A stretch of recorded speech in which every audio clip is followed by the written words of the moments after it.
మోదీ అధికారం చేపట్టిన తర్వాత దేశంలో మత వైషమ్యాలు, ఆర్థిక అసమానతలు, కుల ఆధారిత రాజకీయాలు పెరిగిపోతున్నాయని సిపిఐ రాష్ట్ర కార్యదర్శి వర్గ సభ్యులు తాటిపాక మధు విమర్శించారు. సామాజిక న్యాయం, సమానత్వం, ఆత్మగౌరవం కోసం ఈ నెల 18న జరిగే ఆందోళనలు రాష్ట్ర వ్యాప్తంగా జయప్రదం చేయాలని ఆయన పిలుపునిచ్చారు. కాకినాడలో ఏర్పాటు చేసిన మీడియా సమావేశంలో మధు మాట్లాడారు.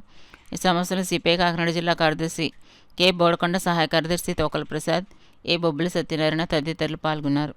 సమానత్వం, స్వేచ్ఛ, సౌభ్రత్వం ఇవన్నీ ఆర్ఎస్ఎస్ సంఘ పరివార్ మసీదుల్లో ఉండి ఈరోజు వాళ్ళు దీన్ని నడిపిస్తున్నారు. అందుకని స్వేచ్ఛ, సమానత్వం, సామాజిక న్యాయం మీకు తెలుసు. సుప్రీంకోర్టు మాజీ ప్రధాన న్యాయమూర్తి మరి బిఆర్ గవాయ్పై చేసిన దాడి మన అందరం కూడా మచ్చదనక. అందుకని సామాజిక న్యాయం, స్వేచ్ఛ, సమానత్వం అన్నిటి మీద ఈ నెల 18న దేశవ్యాప్తంగా అన్ని నియోజకవర్గ కేంద్రాల్లో కూడా సిపిఐ ఆధ్వర్యంలో నిరసనలు చేపడుతున్నాం. దీన్ని అన్ని వర్గాల ప్రజలు కూడా జయప్రదం చేయాలని కోరుతున్నాం.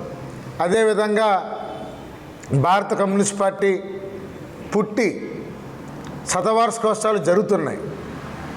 డిసెంబర్ 26తో శతవార్షికాలు 100 ఏళ్ల పాటు ముగించుకుంటుంది. ఆ రోజు 1925 డిసెంబర్ 26న కాన్పూర్ పట్టణంలో భారత కమ్యూనిస్ట్ పార్టీ సిపిఐ ఏర్పడింది. అనేక ఉద్యమాలు చేసింది, ప్రజల్లో స్థిరస్థాయిగా మిగిలిపోయింది. ఈరోజు భారతదేశంలో గర్వంగా చెప్తున్నాం, స్వాతంత్రం కోసం చేసిన పార్టీలు ఏమైనా ఉన్నాయంటే రెండు. ఒకటి సిపిఐ, 2 కాంగ్రెస్ పార్టీ. మిగతా అందరూ కూడా అనేక వాదులు ఉన్నారు, వ్యక్తులు ఉన్నారు.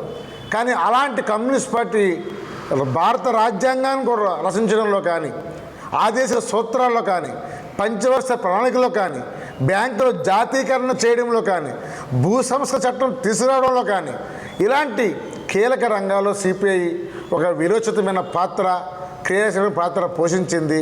ఈ నేపథ్యంలో అది ఖమ్మం, చలో ఖమ్మం అనే పేరుతో డిసెంబర్ 26వ తారీఖు నాడు లక్షలాది మందితో ఒక బహిరంగ సభ పెట్టాలనుకుంటున్నాం. దీనికి సిపిఐ జాతీయ ప్రధాన కార్యదర్శి కామె డి రాజా గారు ముఖ్య అతిథిగా హాజరవుతారని తెలియజేస్తున్నాం. అదేవిధంగా ఏదైతే మంద తుఫాను అల్లాడిపోయిన ఈ ప్రజలందరూ కూడా, రైతులందరూ చాలా ఇబ్బందులు పడుతున్నారు. ఆ రైతుల కష్టాలని, నష్టాలని చూసి వాళ్ళందరికీ ఇమీడియట్లీగా ప్యాకేజీ కూడా ఇవ్వాలని, రైతు వాళ్ళు ఆదుకోవాలని కోరుతున్నాం. అలాగే ఇప్పుడు ప్రైవేట్ మెడికల్ కాలేజీల దాని మీద, ప్రభుత్వ మెడికల్ కాలేజీ దాని మీద చర్చ జరుగుతుంది. ఆనాడు జగన్ ప్రభుత్వం 17 మెడికల్ కాలేజీలని స్థాపించి కొన్ని మెడికల్ కాలేజీ సీట్లు కూడా వచ్చి దాన్ని చంద్రబాబు ప్రభుత్వం పీపీపీ అనే పేరుతో టోటల్గా ప్రైవేట్ విధానాన్ని తీసుకురావాలని చూస్తున్నాయి.